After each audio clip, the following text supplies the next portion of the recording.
والذين لا يشهدون الزور وإذا مروا باللغو مروا كراما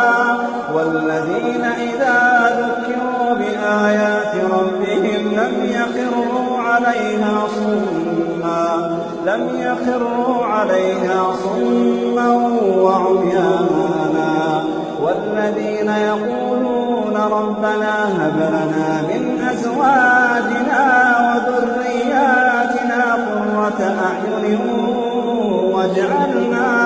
واجعلنا للمتقين إماما أولئك يجزون الغرفة بما صبروا ويلقون فيها تحية وسلاما خالدين فيها حسنت مستقرا